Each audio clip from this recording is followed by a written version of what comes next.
Hi there, I'm the Wasp, and I am the special guest host of Cinema Gulp, gulping my own film, Wasp and the Ant-Man.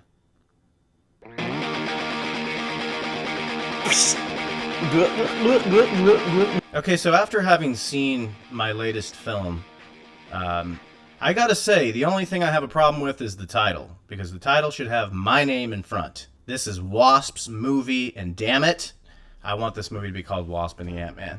So I'm officially changing the name. I can do that. I can shrink cars, I can shrink buildings and roll them off. So therefore, I'm changing the name of this damn movie. Because Wasp and the Ant-Man is a fun movie. It's a great time at the cinema. It's that palate cleanser that Marvel sort of promised us after the dour, depressing, but awesome ending of Avengers. This was such a fun movie. I'm so happy to have been a part of it and to have been the main character in it because it's fun. I personally think it's better than the first one because they didn't utilize me at all in the first one. I just taught Scott how to fight, and that's pretty much it. Yeah, I gotta say, it's a little tiny bit better for me than the first one as far as an entertainment value goes, and the fact that it has a lot more sort of going on. The Ant-Man films, or the Wasp films have you, they kind of have these sort of lowered stakes to a degree, which really keeps them their own films. There's a couple of little tie-ins here and there to what Ant-Man was out doing while I was sitting at home waiting for my debut. It's got its own flavor, it's got its own characters and its own world going on. It's not solely affected by everything else that Marvel's doing until it needs to be. A lot more jokes landed for me with Michael Pena this time, and I know I'm in the minority on that. A lot of people think he was better in the first one. Maybe, I don't know what it was. Maybe I just got used to his character in this one, and when he did show up to do some stuff, I found him really funny. To my surprise and delight, this was Wasp's movie. And as an action star, the Wasp is much more entertaining to watch on screen because I fly and because I'm just a badass Evangeline Lilly who just crushes it and just totally belongs. This movie cemented a nice spot for her in the MCU because she's awesome. She's an awesome action hero. And Paul Rudd is that comic relief. There's a lot less of Ant-Man doing Ant-Man things in this movie. And that's okay with me because the antics and the graphics and antics and the special effects and things and the concept of the visual style, we got all that in the first one. Now it's just about trickery. It's about having fun, and we've already seen what Ant-Man can do. And when you see the Wasp doing her thing, you're wow, there's a different side of it because she uses, her fighting skills and the way that her suit is constructed in a completely different way than Ant-Man does. She can already fly. I can already fly. It's amazing.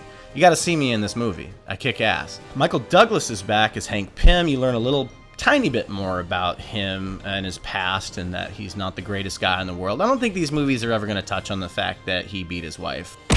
Michael Douglas is just great in this role. And, then you had Michelle Pfeiffer come in as the original Wasp, and she was very limited on screen time, but it was nice to see her. And, they did that de-aging shit where they made him look young, so he looked like he was Basic Instinct Michael Douglas, and she looked like she was, Witches of Eastwick. The villain in this movie, if you want to call it that, the Ghost, is really cool and interesting, and though it's kind of limited and it's not the largest part of the story, I thought it was utilized really well. The woman that plays the Ghost, she's gorgeous and she's interesting and she plays the role good. She's very tragic. She's very desperate, and when you get a desperate villain, that's usually cause for a menacing one. Yeah, the movie's got a whole bunch of different things going on in it, and for me, it all tied together well. I know that there's some people saying that there's a few too many sort of plots going on at the same time. I thought it was written really well, and I thought Peyton Reed, once again, just channeled the fun summer romp that I wanted out of it. So I thought storytelling-wise and the direction was just fine. Again, this is just another episodic Marvel Cinematic Universe film, and it begins, it has a middle, it ends, and, that's an Ant-Man movie for you. And in the meantime, like, when you can laugh during action scenes, but you're also like, whoa, with the action stunts, that's a success, and the movie is fun. There was a lot of jokes in this movie, and most of them worked. I think everything Paul Rudd did was really funny. Certain points in this movie, just like the last one, you're dodging jokes. There's so many jokes just getting thrown at you, it's almost like, holy crap, like, do I have to listen to Chris Rock talk about tuna fish or something? See, I love me a tuna fish sandwich that's good. A tuna fish sandwich that's bad? That's fucked up. The stuff with Ant-Man and his daughter was great. Added a lot of that heart to the movie. One thing that I always think is really stupid about the Ant-Man movies, both of them, is when they have these kind of life-size ants running around for comic relief. I kind of get taken out of the movie because it's just like, it just makes it really hokey for that little moment. Where in this one, I think there's like a life-size ant playing the frickin' drums. And I was like, ugh. You don't see any giant wasp in this movie, thank God. That would be scary. So overall, I think I did a fantastic job. This was my 15 minutes. I shined. I crushed it. You know, Ant-Man was great as my sidekick. He's a great comic book character, but I think moving forward, this needs to be a collaborative 50-50 partnership because I put him on my shoulders in this movie and ran around like a wild person, ran around like a wild wasp and kicked some ass. So for me, myself as the Wasp was the coolest part of the movie, and Ant-Man was also great, but I'm going to give Wasp and the Ant-Man 7.25 gulps.